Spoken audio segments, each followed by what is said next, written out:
We welcome Devin Carroll, a Texas-based financial planner and expert on Social Security. Devin is the co-host of the Devin Carroll Show podcast and runs the Social Security Intelligence blog. He is the author of two books, Social Security Basics and The Hero's Penalty, How Social Security Works for Educators. Welcome, Devin. How are you? Hey, thanks guys for having me on. Scott, I think he might have the best voice of any guest we've had already, right off the bat. I'm very jealous of your radio voice. It's excellent. Well, thank you. I do think it's the microphone though. Oh, I think you're being too modest. All right, couple questions. Let's start with the real basics. Okay. What led you to? Well, we'll start with what led you to focus on Social Security education and advice. Oh man, I had practiced as a I almost hate to say financial planner at that point because really I was more of an investment salesperson slash financial advisor for about the first 8 years, almost 9 years of my career. I worked for one of the big box firms where, most of our training was about how to sell a certain family of mutual funds and not really about giving any real advice. In fact, the managing partner once said in a meeting that I was in, the fastest way to work yourself out of a job is to think you're a financial planner. They made it very clear your job is to sell stuff to people. Don't lose focus of that. You're selling stuff, not planning. So as a result of that, and then two, just not really paying a lot of attention to it, with those big firms, you've got a lot of production quotas and goals on you, and you've just got to keep your head down, keep working, or you're going to get fired. So after I was there for about 8 years, I decided, okay, it's time to leave. This is not the kind of business I want to build. And so I left, and it was about 2 years after that where the practice at that point had transitioned. Now I was running an independent firm, and a friend of mine came up to me who had been to a conference and had heard someone speak on Social Security. And he said, "So Devin, what do you know about?" And he started talking about these Social Security terms that I was clueless. I had no idea what he was talking about. But I did realize something when I heard that. Number one, I needed to learn. But the second thing is, I knew that with all of my peers and the other financial advisors that I'd talked to, they didn't know either, right? And so I thought, this may be the opportunity I've been looking for to continue building my practice and to be able to help people in a way that I should have been helping them for the last 10 years doing this. So I kind of stopped what I was doing and relearned everything that I should have already known about Social Security. There was something about it. I don't know what it was that just lit a fire in me. And from that point, I never put it down. It was my hobby. I literally sold my boat because this became my hobby. I stopped fishing, and this is what I did. I started studying Social Security, and I look back and I realized that I'm still just a student of it. I'm certainly not an expert in it because I still have so much to learn. Because just as soon as I think I understand something, I'll get another manual or something from the administration, and I realize, what? I didn't know that. I thought it was this other way this whole time. So it's such a complex system that I certainly still feel like I'm a student of it. But this is kind of my deal now. This is what I really nerd out on. Well, I think Scott and I can relate to that in that we nerd out on the 403B and the 457B increasingly now. And it's great when you can find these financial niches and really dig down because you can provide, I think, a really valuable service. Clearly, you are doing that. And I also want to touch on what you were talking about with your first job. It reminds me of what a friend of ours says. People respond, Tony Isola, people respond to incentives. And if you're hired by a so-called financial company and the incentive is to sell, what are you going to do? You're going to sell. Yeah. Oh man, we could go over this for a long time, Dan, but it's a crying shame that people in their retirement dollars are in the middle of this internal struggle that happens. Yeah. If you have me, my wife, and my kids, and I'm having to either make the firm happy or my clients happy? Which one's going to win? It's horrible. It's an awful place to be. There are some companies that work in the 403B world that we won't name at the moment, but they're in their latest disclosure documents, it literally states that if they do not sell enough proprietary products, they will not be eligible that month for health insurance for their family.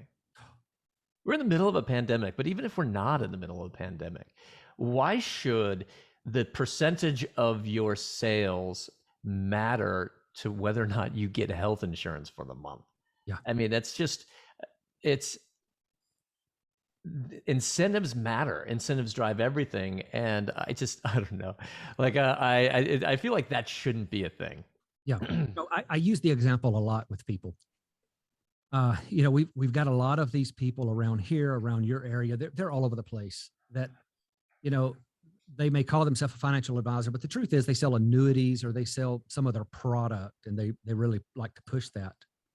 And, if it comes down to me paying my bill or not, and you just happen to come into my office and you say, hey, I want to roll this over. And I've got all of these options.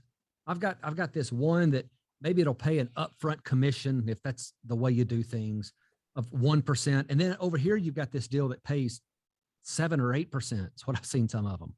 Yeah. Well, I'm sorry. I know which one is generally going to win. It's going to be the one that pays the outrageous commission. And I still remember when I first got started, one of the old veterans in the business said, hey, Devin, listen, you need to know this from early on. There's 3 people you got to make happy. There's you and your family. There's the home office, and there's your client. And then he stopped for a second. He said, but you know what? 2 out of 3 ain't bad. Oh my goodness. Wow. And that mentality I have seen carry over. I know that's not why we had this call today. Well, you've basically described the 403B incentive world. Exactly. So you're also now an expert in the 403B too, Devin. Welcome aboard. So, okay, I want to pivot back to Social Security. Let's start with the most basic question. What is it? Yeah. So it's not a retirement system. That's what most people think of Social Security as being, but it's really not. It was designed as this safety net back in the Great Depression, when you literally had people that were penniless. I mean, literally penniless. They did not have any money. It was designed for them to be able to not die from starvation. Unfortunately, over the years, it has turned into a system that has replaced personal savings. And now what we have is it has turned into a behemoth retirement system. So you make your contributions into it while you're working. And in return, people think that they have the implied promise. And it's an implied promise. It's not directly guaranteed that it's going to be there, but you're making these deposits, your payroll taxes into it. When you retire, you're going to get a check that'll come out of that. We're definitely going to get into solvency a little bit later in the podcast, but that almost seems like a bombshell. What you said, that it's not a retirement, did you say plan or system? Right. I don't think we're getting that word out. No, I don't think so either. Because if you, I mean, I've got people in my family that is their retirement. If it wasn't for that, they wouldn't have any money. But it's one of those things that's it's the net waiting under you. Some people either take more chances in their working life, or they just spend everything. And they don't have the need to save, as we've seen public pensions decline, or private pensions, it's just removed the necessity for the Social Security being there. There's not a lot of need there for people to save anymore, because they think, well, Social Security will be there for me. And when you look at the numbers, when you look at what percentage of an individual's income now is coming from Social Security, it's astoundingly high. I think the number that the Social Security Administration releases is that on average, Social Security makes up 30%, 38% of a retired's income. But that's pretty skewed, because you have those really high income earners that are in there as well. when you really break it down and look at it, for most people, it's around half of their income. So, some people are doing fine with Social Security alone. Some people it's half of their income. Some people it's a lot less, but it has taken the place of some of the important retirement savings that are out there. Devin, do you know the statistics on how many people roughly that it's close to 100% of their retirement income? I don't know the exact number. And that is something that I've covered either in my articles or videos. But I can tell you this, it's higher for singles than it is for married people. Mm. And among those singles, it's much higher for women than it is for men. Mm. So, I have no qualms with saying that I think Social Security is a more important system for women than it is for men. And, so women have to make better choices about their Social Security dollars. Some of that is because statistically, men are the higher earners. And because this is a progressive system where as you make more, there's more of a benefit check that comes back to you, then, unfortunately, a lot of those men then are filing at the earliest age possible. And then they die. And then that leaves a very low benefit for the surviving spouse. And maybe a pension died with it, or there wasn't much of a retirement account to begin with. And so you've got a lot of these women that are out there that are now widows or just single for some other reason. And that Social Security is well over half of their income. Wow, this is such good information. All right, I have one more question before Scott jumps in here. Again, another very basic question. How does one qualify for Social Security benefits? So generally speaking, it depends on the program you're talking about, but for retirement benefits, generally speaking, it's just 10 years of work. And they break it down on a credit system, a quarters of credit. That's going to be somewhere, you need around $6,000 in a year to earn 4 credits. So that just says that, hey, after 10 years, you've got 40 credits. Those 40 credits, that's the basic requirement to qualify for your own benefit. Now, again, that's for your own benefit. If you're a spouse or a survivor of a beneficiary who is eligible for benefits, then you're also going to be able to receive a benefit under the right conditions. Thanks for that, Devin. We sort of hooked up because of a podcast that Dan and I did. Actually, we did an event that we turned into a podcast where we focused on a couple provisions that affect teachers in around 15 states where they do not actually pay into Social Security. In some of the states, it depends on the district that you're in, whether or not you pay in. But we live in California. My wife's a teacher in California. She does not pay into Social Security. And you had mentioned that you barely understood Social Security earlier. And I had the CFP designation, and I barely understood Social Security and Medicare. I mean, barely, which is like, I don't want to be too hard on the CFP designation, but I feel like I should have known more about Social Security. And so when I started to look into this, I'm like, what are these provisions? Like, why doesn't my wife pay in this? First, I was like, oh, good, she doesn't pay in Social Security. But then I was like, oh man, maybe she should have. And these two provisions, the government pension offset, the windfall elimination provision, we decided to do a whole thing on that. And evidently you listened to it and thought we did an okay job. I'm very happy because that was the most prep I've ever done for any event or podcast ever. And I have been advising clients on these provisions for 2 decades, but teaching it is way different. What is? Than like understanding it on your own. And so what I was so thankful for was before we did that event, you had started a Facebook group specifically for people who are affected by the government pension offset and the windfall elimination provision. I was so happy we could tell people about that. What led you to start that group? Well, it's such a small group of people that's affected. Around 4% of beneficiaries, 4% of Social Security beneficiaries are impacted by the windfall elimination provision, government pension offset. So I have this other Social Security group that's got, I think right now around 17,000 people in it. And what I would see is that when someone would post a question about the WEP or GPO, a lot of the comments would be, "What is that?" And so I knew that probably wasn't the most helpful. And so I thought, what if we just do this WEP GPO Facebook page where, people can just come in and post those questions and everyone else kind of gets it. So yeah, we started it, and it's obviously not as large as the other group, but it probably won't ever be because it's a smaller number of people. But that is a complex area of Social Security that is very poorly understood by most financial planners, and unfortunately by the vast majority of the technicians at the Social Security office. There's just not many good places to go and get information on those programs. It's unfortunate. Absolutely. In fact, it was, I mean, even now, I was terrified of the questions at the end of our event that I was going to get, because I can answer them generally, but like some of the questions I get, I'm completely stumped. And I'm like, you're going to have to go to Devin's Facebook group and ask this question. And just while we're on the topic, what is the name of both of your Facebook groups?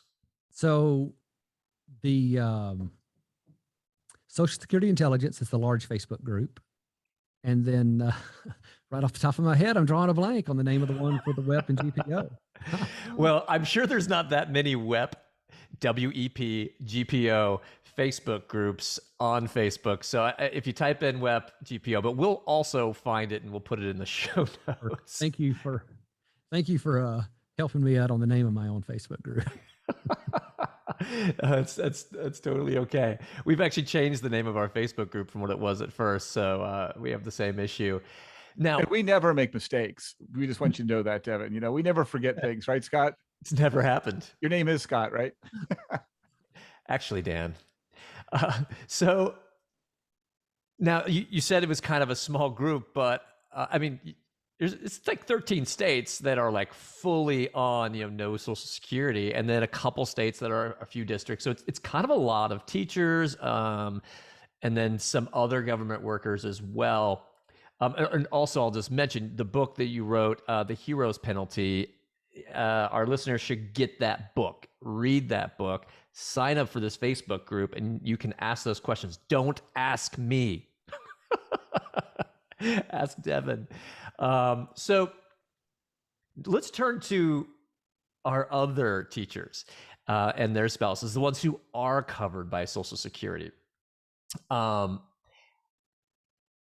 you, what was my question there? Oh yeah. So it turns out Social Security is one area where there might be a large divergence in coverage. I'm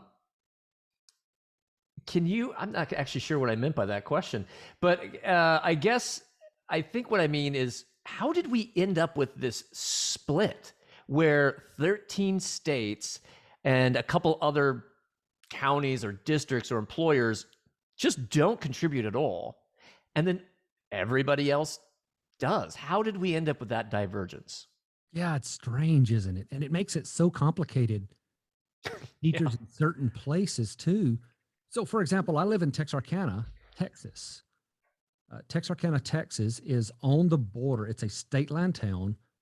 And there is Texarkana, Arkansas, and Texarkana, Texas. And so, if you move across state lines, you're working for two different pension systems for sure, but also one of them does pay Social Security and the other one does not. And then we have Louisiana that's about 60 miles from us. And so you do get a lot of these people. And it's not just in areas that are really close to the state line. Other people move and then they haven't been paying Social Security and now they are paying Social Security. It's a mess. But ultimately what it comes down to is that some states believed that they could do a better job than Social Security. And so they retained their pension system and decided not to participate in Social Security, because at first Social Security was not even available to government employees. Like teachers, Right. firefighters, and all of those people. They didn't even have the option to participate. And then as they started to come in through these Section 218 agreements where they could participate, then, we started to see a lot of the states come on and, and jump in there. Now, there's been some speculation that one of the reforms that we're going to see is that everyone is going to be required to be covered by Social Security, because obviously the system is in need of the funding that could come through those payroll taxes. I think they've got a fight on their hands, but again, it's something that affects a relatively small number of people, and so I think they could probably get that done without too much pushback. Well, I think there'd have to be like whole new tiers added to some of those systems, because right now in California, you don't pay into Social Security, but you still right now you're at 10.25% is going to the pension if you're a teacher, and then the school district is putting in like 18 or 19% plus the state puts in. So they're not going to be super happy about adding another 6.2% and the employer putting 6.2%. So I could imagine they'd have to have some sort of a different tier for those people. But yeah, I guess I won't get into the politics of that, but it would see one thing I like about Social Security, and I think the issue that we see with some pensions is, pensions are not really transferable. Within states they are, but I mean, like where you live, you're on the border of 3 different states, and someone could literally work in a school district in all 3 states. And if all 3 states paid into Social Security, it doesn't really matter how long you worked in any of them. What matters is you were covered by Social Security. I like that. I like the ability that no matter where I go, I've got the same coverage, which you can't have with a pension. It sort of gets punished there. But that wasn't really where I wanted to go with this. What I really wanted to understand was that history there and what that split was. So thank you for telling that. Let's try to get back to what we can help our viewers with immediately. And can you tell us how spousal benefits work with Social Security? Because it's a little weird. It's not like a traditional pension spousal benefit. Right. Yeah. So the spousal benefit, in my opinion, is probably the most generous benefit in Social Security. And it's the spousal benefit has been around since, I think, in the 1950s. Prior to that, there wasn't the spousal benefit, at least that we have today.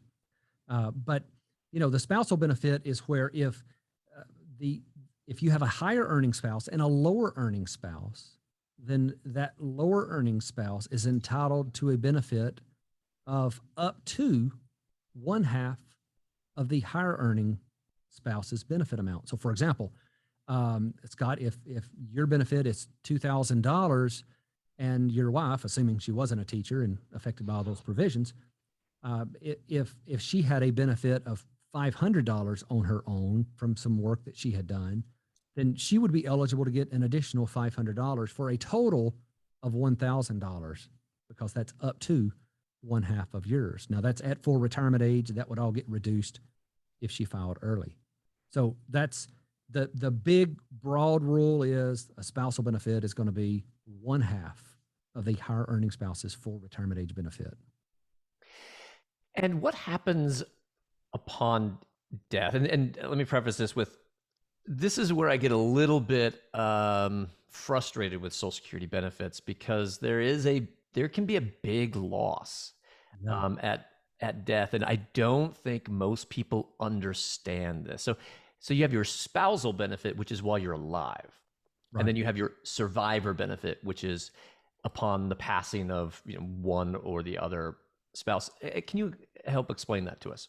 Yeah. So the survivor benefit is simply the highest of the 2 benefits that were being paid.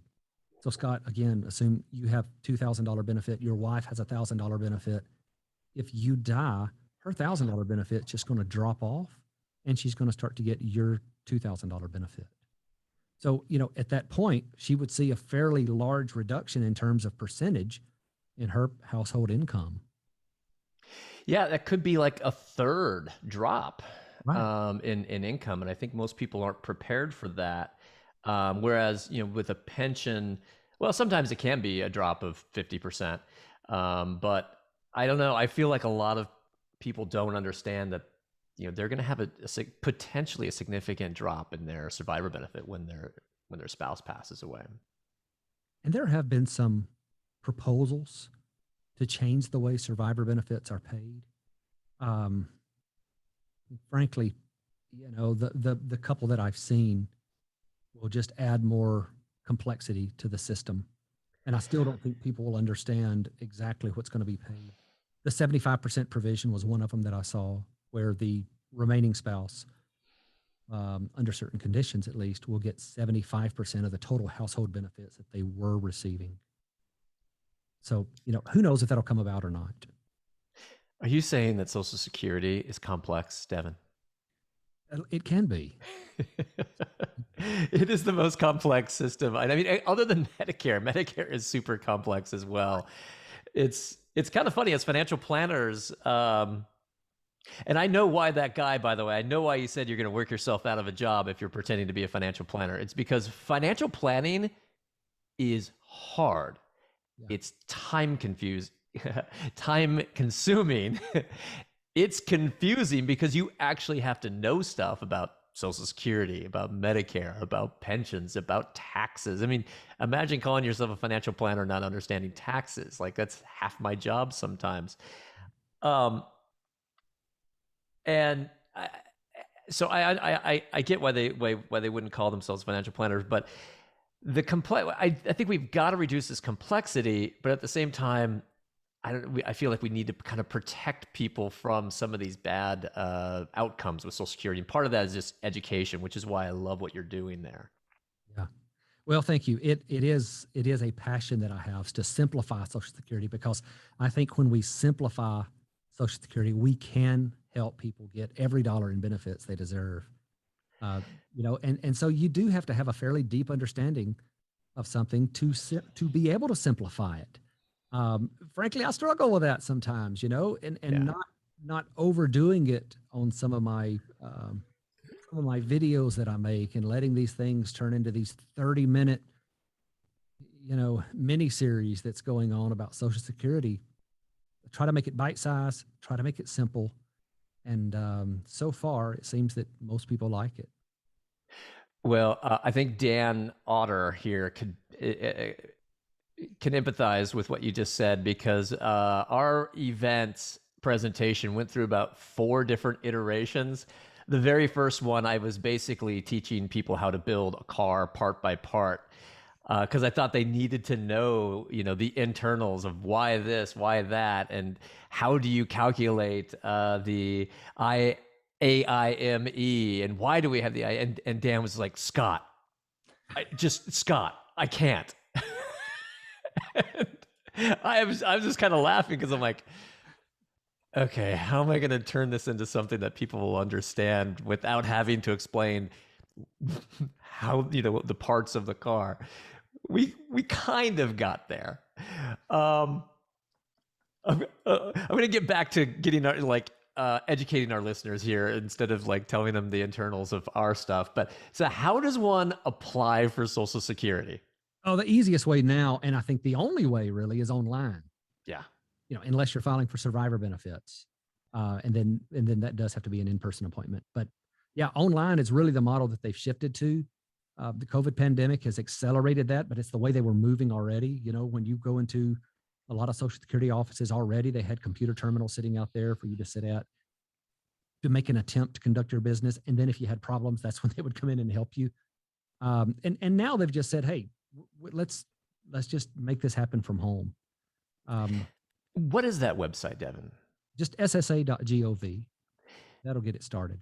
Now, I've been told, and I advise my clients and listeners, that regardless of when they decide they're going to claim Social Security benefits, they should go to ssa.gov today, if they have the time today, or as soon as they can, and make sure that they have created their online presence with ssa.gov in order to protect themselves from identity theft, while also taking a proactive step toward understanding their retirement. What do you have to say about that? Oh, yeah. It needs to happen every year. It needs to be something that's on your calendar, probably sometime in October, November. That way you can know that your earnings have already been updated from the prior year, because you need to stay on top of those earnings. There have been billions of dollars put into the suspense file, where earnings go that the Social Security Administration can't match up to an individual. those kind of mistakes are generally because one number is wrong in your Social Security number. Something happened. They let another payroll provider take over, and they transposed something, and all of a sudden now your earnings did not get matched to you. They went to the suspense file. So you'll look at your earnings history as you're getting close to retiring, and you're going, wait a minute. I worked at that one company for 20 years, and right there in the middle, there's 3 years of zeros. And at that point, it's very, very hard to fix. And so that's why you need to stay on top of it. Every year, check your earnings, make those corrections if they're needed. We need to have a checklist of annual things to do, Dan, and this needs to be on it. Yeah. Okay. Is it always the right decision to delay taking your Social Security? No, not at all. Are you saying absolutes in financial planning are not a thing? Yeah, well, certainly not filing for Social Security. There's a lot of reasons that that you may want to file at 62. I covered this in a video that I did, 5 smart reasons to file at 62. One of those that a lot of people have just never stopped to think about, there are a number of people out there who have minor or disabled children at home. Now, these disabled children may be disabled adult children, as the Social Security Administration refers to them, who were, they were disabled before the age of 22, even if they're in their 40s now. When you file for benefits, those children are going to be eligible for benefits as well. But they're not going to be eligible for benefits until you file. And so when you're looking at the total collective household benefit that can be paid, sometimes there is a greater household benefit by filing early than by waiting and filing later.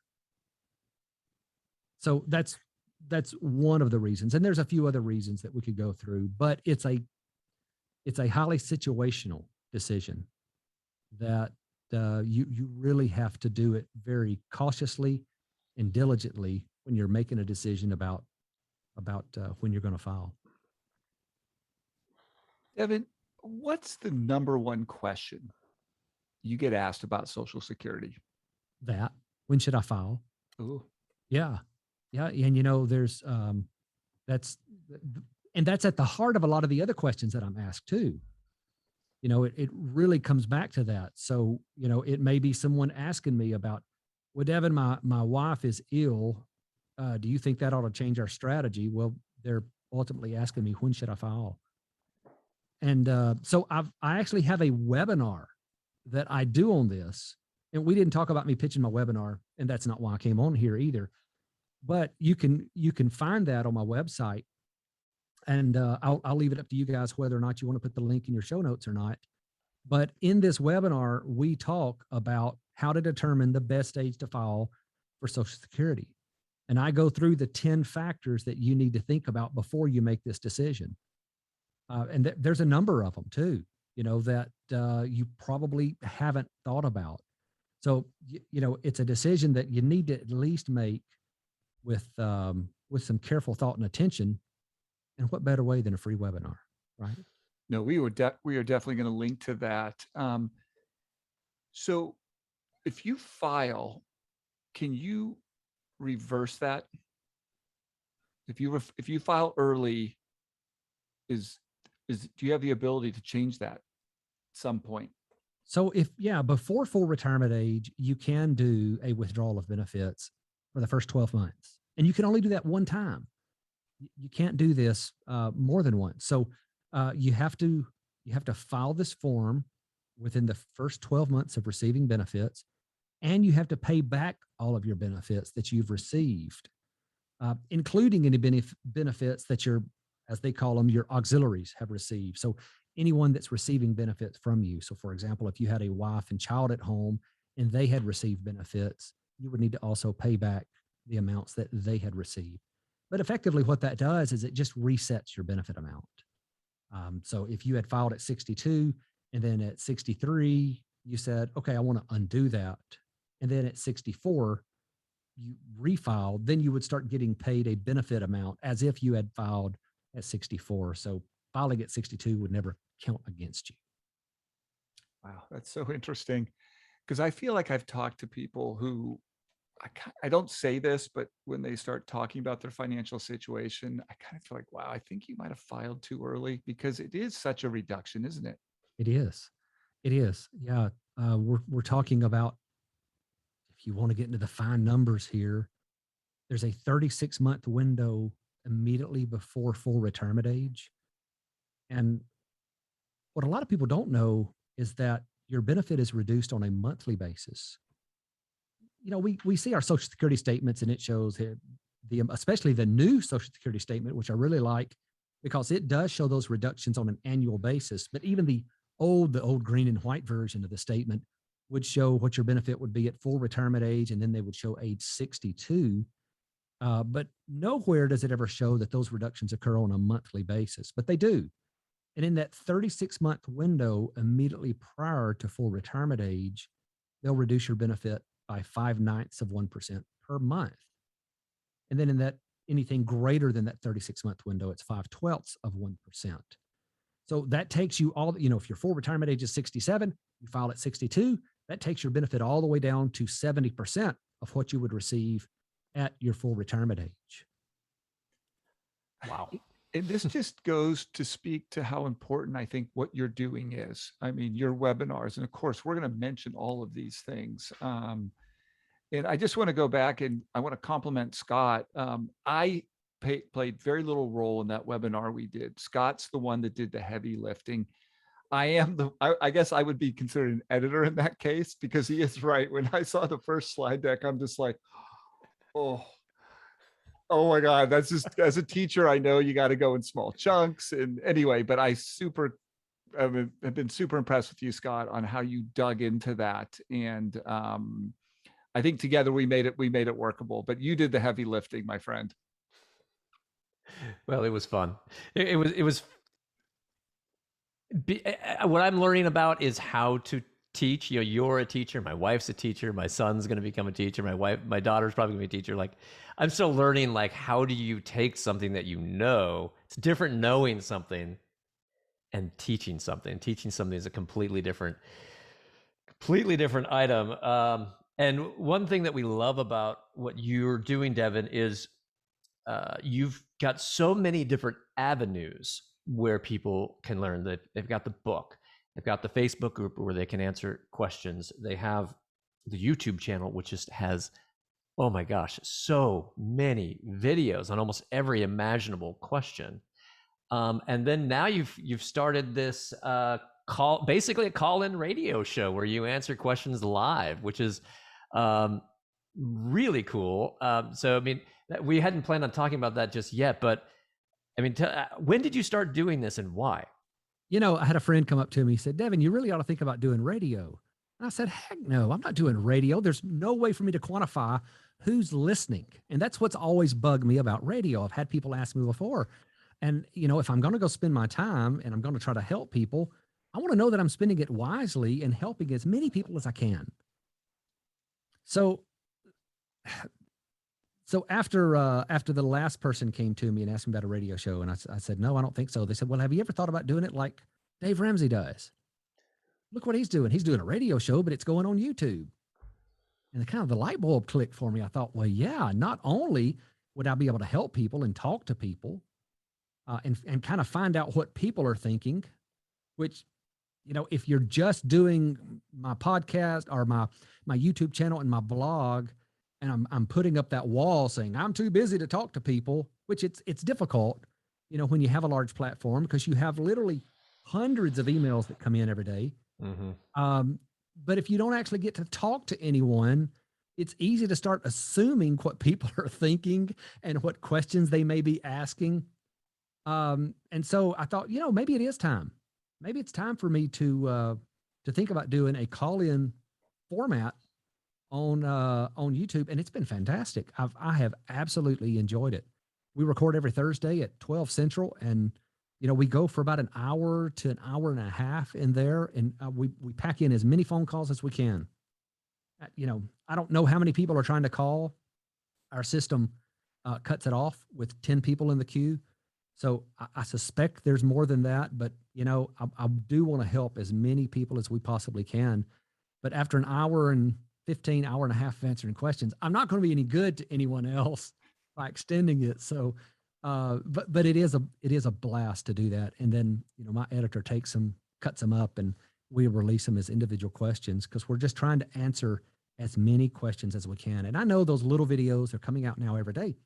They're not going to be applicable to most people, but there are some people who will see that and they'll go they'll have that aha moment, and it'll help them define part of their retirement plan that's been missing. Because, as you probably found out when you were trying to look at the windfall elimination provision government pension offset, you can find so much language in the Social Security website that is seemingly contradictory. You're like, wait, no, I just read this and now it's saying this. How does that work? And so having somebody to help you clarify that and crystallize what it actually means, I want to do that as much as I can. I love the concept, Scott. I don't know if we should steal that idea, but I don't think we have as smooth of a radio voice. Oh man, you guys sound fantastic. We do something similar. It's called office hours. We do it once a month. In fact, we have it tonight. We're doing it the day that we're recording this. We're actually doing it tonight. So we spend about an hour and a half. Just people jump on a Zoom and they ask us questions. And fantastic. So now we got to do the call-in format. Yeah, we'll have to get that software that you were talking about from you. Yeah. I think that's super cool. Well, I have one more question before I turn it back to Scott. This is kind of a big question. Maybe this could be its own podcast. If you were designing Social Security from scratch today, what would you change? What would you keep? Okay. All right. So this response is going to make a lot of people mad. But let me tell you what I would do. Part of the trust fund would be invested. Period. No questions asked. The return that's being paid on those special obligation treasury bills that's in the trust fund, billions and billions of dollars, is ridiculously low. Now, there's a lot of, it's been politicized so heavily, but it was President Clinton that first suggested this in his State of the Union address. He pushed this out there, and it was actually gaining traction until someone came along in a blue dress named Monica, and that derailed it, and he was forced to abandon his pursuit of taking part of the trust funds and putting it in. And then the next president tried it, and it flopped miserably. Well, didn't the next president actually go a different route? Didn't he want? He wanted private accounts, which is way different than what I guess Clinton was doing. He wanted to invest a portion of the trust fund. And for the life of me, I don't feel like it's that. I don't know why it's that controversial. Like a portion of the trust fund could be invested in, the greatest companies in the world. I get it. You do have some issues like, okay, should we exclude certain companies? Should there be international? Should there be emerging markets? Or should it just be U.S. companies? Should we index it? Whatever. But like, those are details that we can get worked out. I feel like everybody should be able to agree that at least a portion of that fund could be invested and grow at a faster rate than 1%, 2% right now. Right. The Boston College Center for Retirement Research went back and looked, and they said, had this happened, we would not be looking at the shortfall that we are now. Now, I almost don't want to know what the total would be. It would be remarkable, I'm guessing. Yeah. And I do get some of the issues where it's you now have the government owning companies, right? And so now that they own the companies, there's this line that's crossed. But I feel like we can come up with something that works for everybody. I mean, it's important, and we're still going to we have to deal with other really tough questions if we don't do that. So I don't know. For me, I don't feel like it's that big of a deal. I think that makes a lot of sense. Yeah. And I see the folks out there, no offense to them either. I've got some that's in my Facebook group that belong to a few of these organizations, but they'll stand outside the Senate or, different offices, and they'll have their sign that, hands off my Social Security, don't mess with Social Security. Well, I got news for you. Somebody's going to mess with it at some point. It's got to be messed with. And if it's not, we keep kicking it down the road. As of the date that you guys and I are talking, yesterday, the trustees report came out. And that trustees report found that the trust fund for retirement benefits is now, the lifespan is now out to 2033. And so, I mean, if we don't do something, we are looking at a cut across the board of 24%. I don't think it'll ever get to that. I don't think a cut's ever going to happen, but something's got to happen, right? They've got to modify something somewhere. And that's what happened back in 1983 as well, when they were just within, I think it was 60 or 70 days of not having enough revenue coming in to be able to send those checks out. And they came up with they were able to sign the 1983 amendments into place. And that had all kinds of provisions in it, including this lovely windfall elimination provision, the taxation of Social Security benefits. It was a major, major overhaul of the Social Security system. And I suspect that we're going to kick this down the road and we're going to have yet another major overhaul. So I get that. I mean, we need to do something. Although sometimes it's presented in a way that I think is not completely accurate. And you kind of alluded to this. You said you don't think there would ever be a cut. And I think what you mean is that Congress can appropriate funds to cover the Social Security shortfall. If you look at we don't look at other parts of our system like we do Social Security. So if you're looking at the Department of Defense, we don't have a specific tax associated with the Department of Defense. So nobody ever talks about the Department of Defense becoming insolvent. Social Security does have this tax and a whole system set up to support it. But regardless of that, I don't think we want to have a system where we just say, okay, well, we'll just appropriate, from the, we'll make a new appropriation, because it's going to get very expensive, especially the further we delay these sorts of, I don't know if there's reductions or changes to it. Where are the areas that we can focus on to get our most bang for the buck? Is this an increase in the wage base? Are we talking expanded coverage, meaning more people are covered? Is it expanding the amount of taxes that are paid on Social Security for certain groups of people? A higher Social Security percentage, a lower CPI adjustment? I mean, where do we go, and how can we do this in a way that doesn't hurt the people where this is really a safety net for them? Oh boy. Not a loaded question. Sorry. It's going to be difficult to have any meaningful change without it being construed as a cut to someone, period. So whether we look at increasing the taxable wage base, which is going to, if the taxable wage base was eliminated completely, no, it's if it was raised up to 400,000.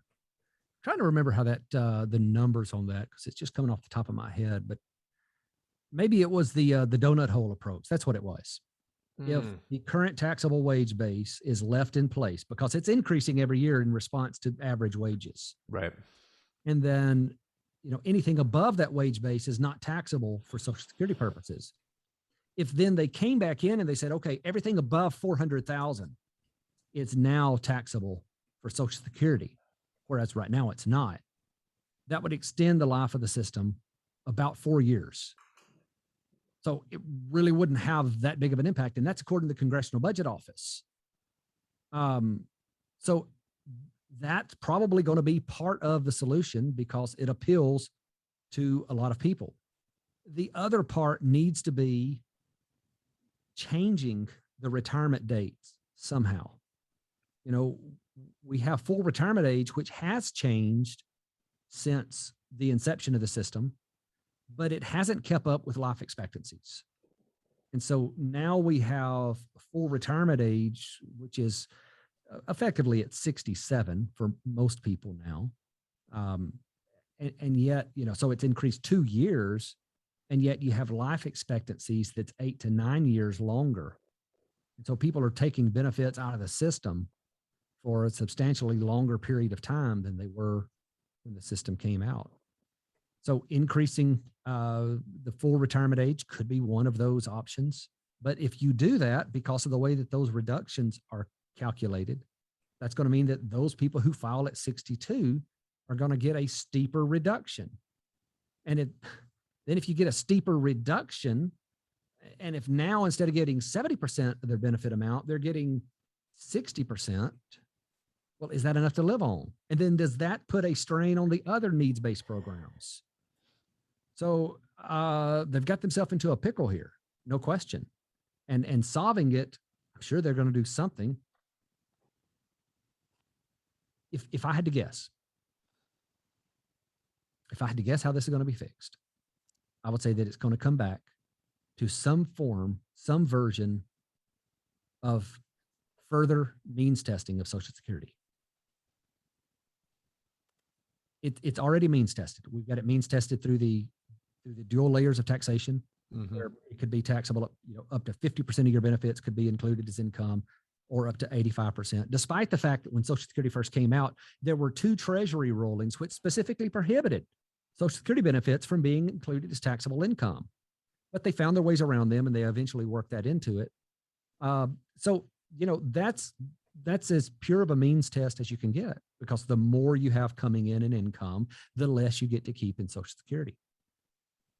Another thing that could be done pretty easily is just to extend the earnings limit.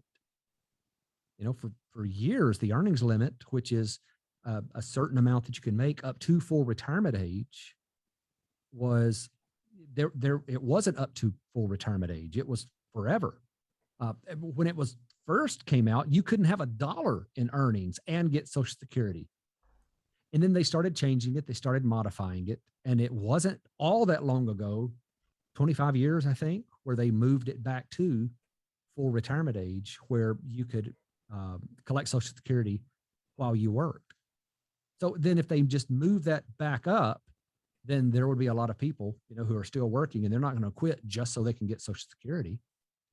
And they probably wouldn't collect on it. So there's a number of things that could be done. I don't know what's going to be done, but there's a whole lot of proposals floating around to get fixed. Well, thanks for going through that, Devin. It is interesting. There are a lot of definitely a lot of proposals out there. I've seen very little consensus on what they want to do. But for our listeners, I want to quickly explain what we're talking about when we talk about the wage base, which is really just the portion of your earnings that are subject to Social Security taxation. And in 2021, I believe it's $142,800. So anything above $142,800, you don't pay any Social Security taxes on, and neither does your employer. And as you said, that's adjusted for inflation. Interestingly enough, there is no wage base for Medicare earnings. So no matter how much money you make in W-2 earnings, there is you pay Medicare taxes on that. And there is also no Social Security taxes for like carried interest or non-wage income. So I do wonder if that might end up being a place where they try to work that in. And then the earnings limit you were talking about is where how much money can you earn and still collect your full Social Security benefit without that benefit being reduced. I think we've taken enough of your time today, but we want to have you back on the show whenever you feel like you want to give us an hour of your time, and maybe we'll do an event sometime with you. I know you're super busy doing this amazing work. How can our listeners who want help with their Social Security contact you? How can they find out more? Can you give us some resources? Yeah, absolutely. So there's a couple of places to get it free, and that would be socialsecurityintelligence.com, where we have a lot of articles on there. There's a search box on the side. So if you're looking for information on the windfall elimination provision, government pension offset, you can find it there. Survivor benefits, spousal benefits, all of that. And if you're more visual, go to my YouTube channel. You can just find it, Devin Carroll. And you can also just search within my YouTube channel for specific topics that that I've talked on. Again, spousal benefits, survivor benefits, all of that. I haven't covered the windfall elimination provision, government pension offset in a lot of depth on the channel yet, but that is coming, and it's supposed to be coming this year. We'll see if the schedule doesn't get too hairy, but I want to have that on there. Well, we'll be watching, and we'll be cross posting that for sure, because I'm sure yours is going to be better than the way I did it. But I got to tell you, Oh, by the way, that was a good episode. You guys did a fantastic job with it. well, I appreciate that. I was nervous as heck when I got that email from you, because it's just such a complex topic, and I don't want to screw people up, but they need to know it. But you've got a great blog at socialsecurityintelligence.com. And then this YouTube channel is fantastic. The Facebook page is so informative, being able to ask questions. I mean, I'm on there oftentimes just reading through the questions and looking at the answers going, I didn't know that. I can't even believe I didn't know that. And there's just so many ways to access your information. Oh, and then the books. Are you on Twitter? No, I'm not. Okay, good. Don't even try. Just stay off Twitter, man. You don't want to go. It's, I'm just playing around. But I mean, you've got so many good resources, and we're so appreciative of your time here with us. And anyways, I just love all the work that you're doing. I found you because of the 2 articles that you wrote for Michael Kitchis. Yeah. And I don't know what, I could not have done that presentation without the benefit of the work that you did. Good. And the one last resource I'll mention is the webinar, because it's completely free. You can find that on my website, just devincarroll.com. That's not on the Social Security Intelligence website, but devincarroll.com. And it's on there, and it's set on a replay cycle, so you can get in there and watch it when it's convenient for you. That way you're not waiting on my schedule, because that may only happen once every other month or something. So I wanted to make it available as a replay so people can go there and watch it. And, you're going to walk away from that with a lot to think about. I got to watch it now. I didn't realize I hadn't watched it. So that'll be, well, not this week, but this weekend I'll start watching it. Yeah. Save some time. It's about 45 minutes, I think. Yeah. Something like that. Well, fantastic. Guys, thank you so much for having me on. I enjoyed the conversation, but I always do when I'm talking about Social Security. Well, again, I'm just going to echo Scott's sentiments. We're so impressed with what you're doing. What a valuable resource. I mean, think of the thousands of people you've helped, and we hope we can add to that number. Thank you so much for your time. All right. Thank you guys for having me.